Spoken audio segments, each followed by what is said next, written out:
नमस्कार, बहुत स्वागत है आपका। मैं हूं आपके साथ सुमित शर्मा। विधानसभा चुनाव से पहले छत्तीसगढ़ का सियासी तापमान तेजी से चढ़ता ही जा रहा है। सियासी दल न सिर्फ चुनावी रणनीति को धार देने में लगे हुए हैं, बल्कि एक दूसरे को घेरने के लिए आरोप प्रत्यारोप का दौर भी तेज हो गया है। गोबर खरीदी में भ्रष्टाचार का आरोप लगाने के बाद अब बीजेपी ने कांग्रेस सरकार पर राम वन गमन पथ में करप्शन का आरोप लगा दिया। वहीं कांग्रेस ने भी बीजेपी पर राम विरोधी होने का आरोप मढ़ दिया है। बात आज इसी पर होगी, चर्चा आज इसी पर करेंगे और इस मुद्दे से जुड़े कुछ सवाल भी हैं जो हम आपको बड़ी स्क्रीन पर दिखाएंगे। पहला सवाल नंबर 1 ये कहता है, बीजेपी के आरोप में कितना दम है? जो बीजेपी आरोप लगा रही है राम वन गमन पथ को लेकर, क्या आधार उन आरोपों का? सवाल नंबर दो ये है कि चुनावी साल में क्यों राम वन गमन पथ पर सियासत हो रही है? चूंकि चुनावी साल है छत्तीसगढ़ में और इस साल राम वन गमन पथ की चर्चा क्यों हो रही है, इस पर सियासत क्यों हो रही है? सवाल नंबर 3 भी देख लेते हैं। सवाल नंबर 3 ये कहता है कि क्या चुनाव में राम वन गमन पथ मुद्दा बनेगा? जो बीजेपी ने मुद्दा उठाया है, क्या यह मुद्दा विधानसभा चुनाव में भी देखने को मिलेगा? यह भी एक बड़ा सवाल है। चौथा और आखिरी सवाल ये कहता है कि क्या कांग्रेस को राम से दूर करने की सियासत है? जिस तरीके से बीजेपी चुनाव जब नजदीक आ रहे हैं तो राम की बात हो रही है, क्या कांग्रेस को राम से दूर करने की सियासत है? यह भी एक बड़ा सवाल है। दो खास मेहमान भी हमारे साथ इसमें जुड़ेंगे चर्चा करने के लिए। लेकिन इससे पहले रिपोर्ट देखिए आप।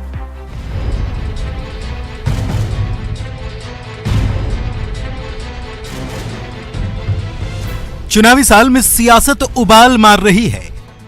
छत्तीसगढ़ में विधानसभा चुनाव का रण सज चुका है और सियासी योद्धाओं ने भी मोर्चा संभाल लिया है।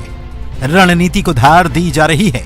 सियासी तर्कश में आरोप प्रत्यारोप के तीर भरे जा रहे हैं। एक दूसरे को फंसाने के लिए चुनावी चक्रव्यूह बनाने की कवायद भी तेज है। बात कांग्रेस की करें तो रायपुर में सीएम हाउस में चुनाव समितियों के गठन को लेकर अहम बैठक हुई है। कांग्रेस के नए प्रदेश अध्यक्ष दीपक बैज का दावा है कि चुनाव के लिए उनकी फौज तैयार है, जबकि सूबे में बीजेपी के पास नेतृत्व तक नहीं है। देखिए, भारतीय जनता पार्टी और सेंट्रल नेतृत्व का पूरा फोकस 2024 के लिए है। जब से हमारी नई इंडिया बना है, बेंगलुरु में जो गठन हुआ है, उसके बाद से सेंट्रल नेतृत्व बुरी तरह से डरी हुई है और विधानसभा कम लोकसभा में फोकस कर रही है। लेकिन इस समय जब विधानसभा चुनाव के बाद जब लोकसभा होगा तो पूरे देश में जो इंडिया से संबंधित जो पूरे हमारे पास 25 दलों की जो नेतृत्व रहेगा वो लगभग 65% है। तो इससे मोदी सरकार डरी हुई है। इसलिए वो चाह रहे हैं कि छत्तीसगढ़ में दिल्ली से नेतृत्व करें, लेकिन हमारे यहां छत्तीसगढ़ियावाद चलेगा, बाहर का नेतृत्व नहीं चलेगा। उधर संभावना है कि अगस्त में पीएम मोदी फिर छत्तीसगढ़ आ सकते हैं। रायगढ़ और नगरनार में पीएम मोदी सभा कर सकते हैं। एक तरफ जहां बीजेपी के केंद्रीय नेतृत्व ने छत्तीसगढ़ में प्रचार की कमान संभाल रखी है, वहीं सूबे के नेतृत्व ने कांग्रेस सरकार पर आरोपों के तीर की बौछार कर दी है। गोबर खरीदी में करप्शन का आरोप लगाने के बाद अब बीजेपी ने राम के नाम पर भ्रष्टाचार के आरोप लगा दिए हैं। पूर्व मंत्री अजय चंद्राकर ने राम वन गमन पथ में करोड़ों की गड़बड़ी के आरोप लगाए हैं।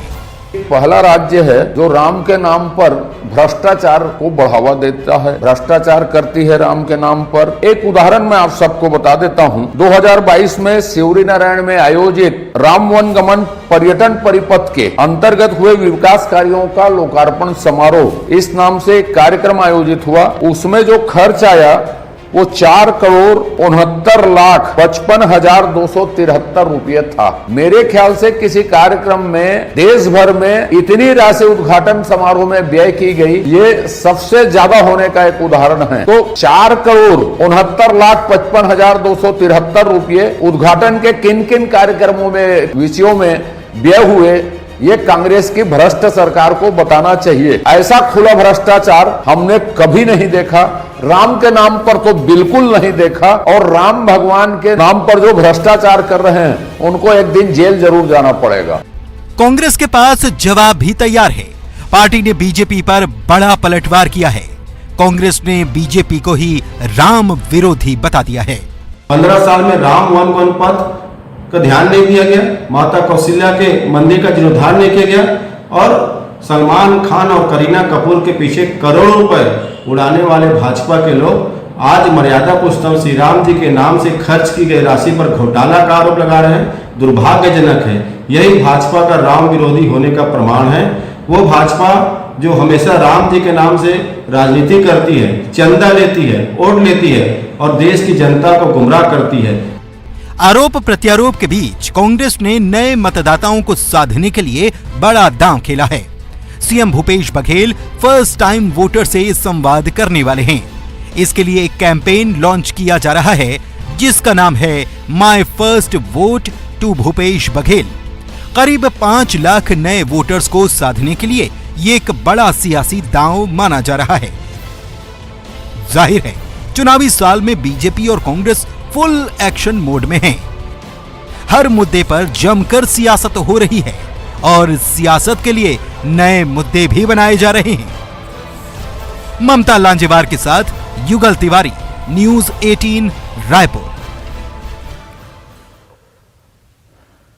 तो इसी मुद्दे पर चर्चा करने के लिए 2 खास मेहमान हमारे साथ जुड़े हुए हैं। वंदना राजपूत जी हैं, कांग्रेस प्रवक्ता। वंदना जी, बहुत स्वागत है आपका। और बीजेपी नेता हैं सुनील चौधरी जी। सुनील जी, आपका भी बहुत स्वागत करता हूं मैं। और शुरुआत सुनील जी आपसे ही करना चाहूंगा। गोबर खरीदी के बाद राम वन गमन पथ में करप्शन के आरोप लगा रहे हैं। किस तरह का करप्शन हुआ है आपके हिसाब से?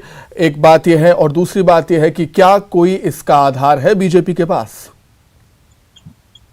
जी नमस्कार, राम राम सभी को। देखिए, अभी आपने सुना भी, सबने सुना, माननीय हमारे प्रवक्ता पूर्व मंत्री श्री अजय चंद्राकर जी ने स्पष्ट रूप से एक प्रश्न का जवाब चाहा है कि 4,69,55,273 रुपए भारत देश के इतिहास में किसी उद्घाटन में खर्च किए गए हो या छत्तीसगढ़ के इतिहास में खर्च किए गए हो, तो ये बता दें। सबसे पहला भ्रष्टाचार तो यही पर समझ में आता है। और दूसरा, आपके इस चैनल के माध्यम से मैं कांग्रेसियों को सीधा सीधा एक लाइन पर उनसे कहता हूं कि राम वन गमन परिपथ में यदि आपने कोई काम किया है तो किस तारीख को कितने बजे आपके चैनल की टीम के साथ ये चलने को तैयार है। मैं स्वयं शिवरी नारायण से लेकर के सिरपुर तक अपनी कार को खुद ड्राइव करते हुए मैंने उस सड़क को अपनी आंखों से अभी 2 महीने पहले देखा है। वहां कुछ नहीं है, केवल गड्ढे गड्ढे गड्ढे ही नजर आएंगे और बीच में सिर्फ बोर्ड लिखा हुआ है और स्वागत द्वार बने हुए हैं। और ये आपको सुनकर के बड़ा आश्चर्य लगेगा कि राम वन गमन परिपथ, जिनमें भगवान श्री राम का नाम ये लोग ले रहे हैं, वहां पर शराब का ठेका खोल दिया गया। शराब के ठेके के लिए टेंडर निकाल दिए गए। और क्या दुर्गति है, भगवान राम का नाम लेकर के ये आगे बढ़ने वाले लोग।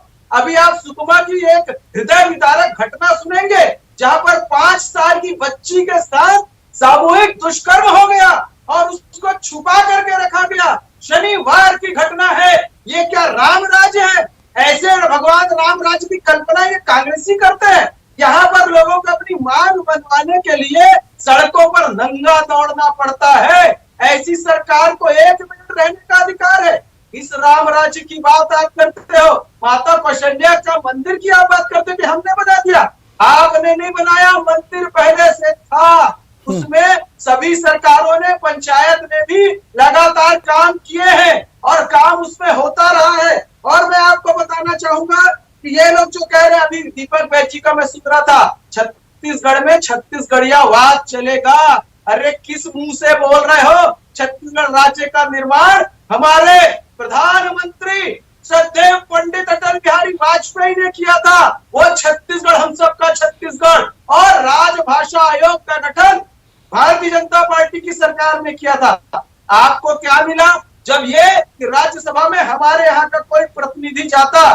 तो आपने केटीएस तुलसी जी और उसके बाद राजीव शुक्ला जी, उसके बाद रंजीता रंजन जी, कोनो पेंड्रा गांव में पैदा हो रही कि आरंग में पैदा हो रही, कौन जगह पैदा हो रही? चेयरमैन ने 36 अच्छा सुनील जी अब एक सवाल ये उठता है, सुनील जी एक सवाल ये उठता है, जैसा कि आप कह रहे हैं कि बीजेपी ने बहुत कुछ किया, चलिए आपकी बात मान लेते हैं, छत्तीसगढ़ में जो कुछ किया बीजेपी ने किया, फिर पिछला विधानसभा चुनाव हार क्यों गए?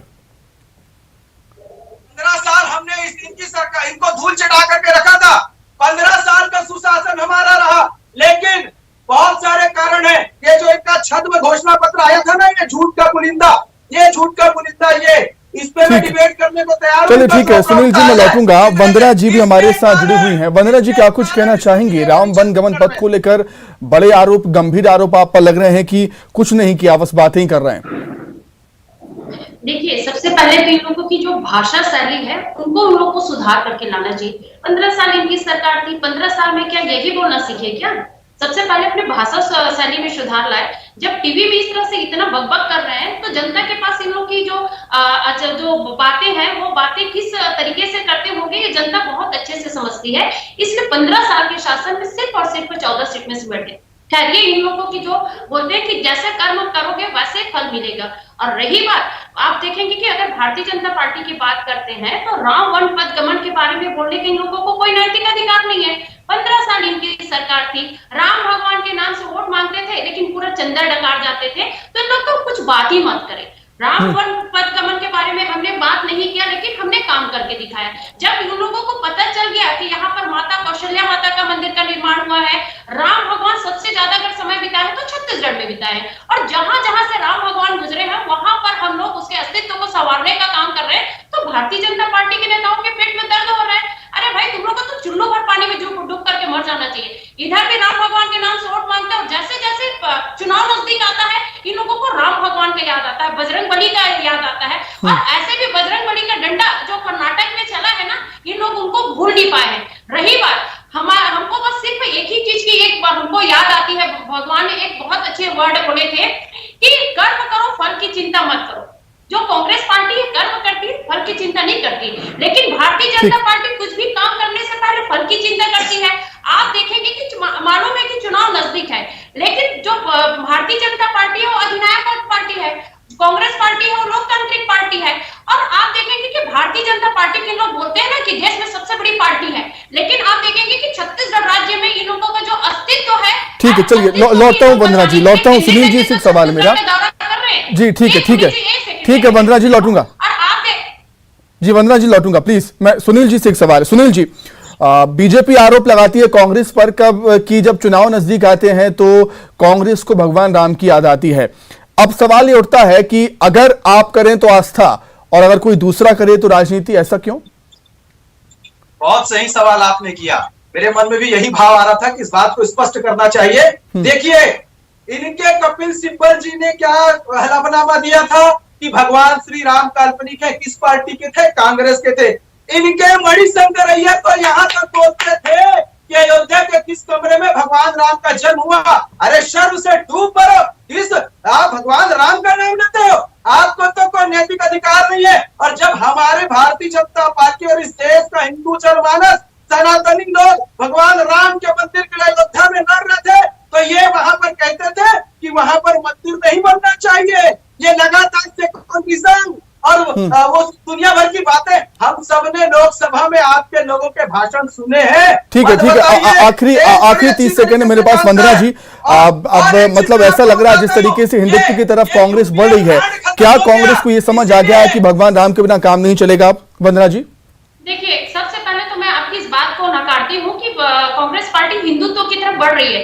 हम ये बात नहीं है, हम हमेशा हिंदुत्व के लिए काम करते हैं, हर वर्ग के लिए काम करते हैं। रही बात, जब चुनाव नजदीक आती है तो भारतीय जनता पार्टी को भगवान राम की याद आते हैं। हम तो पिछले 5 साल से यहाँ कांग्रेस पार्टी लगातार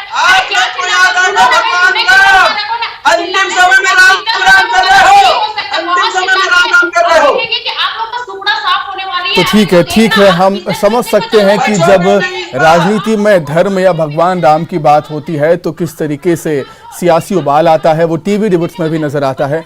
समय की बेहद कमी है। वंदना जी बहुत शुक्रिया आपका, सुनील जी आपका भी बहुत धन्यवाद चर्चा में शामिल होने के लिए। इसी के साथ चर्चा में फिलहाल इतना ही, नमस्कार। और सीधा हम अब रुख करेंगे सिवनी मालवा का, जहां पर सीएम शिवराज सिंह चौहान पहुंचे हुए हैं विकास पर्व के दौरान। सिवनी मालवा को कई सौगातें भी मिलेंगी और कार्यक्रम सीधे सिवनी मालवा से। फिर 1500 से बढ़ा के 1750 रुपया करूंगा, फिर 1750 से बढ़ा के 2000 रुपया करूंगा, फिर 2000 से बढ़ा के 2250 रुपया करूंगा, और फिर 2250 से बढ़ा के 2500 रुपया करूंगा, 2500, और 2500 से बढ़ा के फिर करूंगा 2750 रुपया, और उसके बाद कितने करूंगा? जोर से बोलो, कितने करूंगा? सारी दुनिया सुन ले, फिर बढ़ा के 3000 रुपया महीना करूंगा। ये मेरा मिशन, क्योंकि बहनों की जिंदगी बदलना है। मेरी बहनों, तुम्हारे सारे आंसू मैं पी जाऊं, तुम्हारे सारे दुख तकलीफों दर्द मैं ले लूं, और तुम्हारे हिस्से में खुशियां आ जाए। कब तक आंसू बहाएंगी बहनें? कुछ पल तो खुशी के मेरी बहनों को भी मिल जाए। और इसलिए ये योजना है। और बहनों, ये केवल पैसा नहीं है, पैसा नहीं है, ये बहनों का सम्मान है, ये बहनों की इज्जत है, ये बहनों का मान है। तुम्हारा मान बढ़े, तुम्हारी इज्जत बढ़े, तुम्हारा सम्मान बढ़े, इसलिए तुम्हारे भाई ने ये योजना लागू की। क्योंकि पैसा भी इज्जत बढ़ाता है। सही बात है कि नहीं? अगर पैसे नहीं होते तो कहते लखुआ इधर आ, और पैसा हो गए तो आवाज बदल जाती, सेठ लखीराम जी इधर पधारिए। बोलो सही बात है कि नहीं? पैसा विश्वास बढ़ाता। अगर जेब में पैसा है तो भरोसा होता है, जरूरत है तो खर्चा कर लूंगी। ये बात भी सही है कि नहीं? अरे सही है कि नहीं? पैसा होता है तो हिम्मत होती है कि चलो है खर्चा कर लेंगे, और पैसा होता है तो नजरें भी बदल जाती है। अब बहू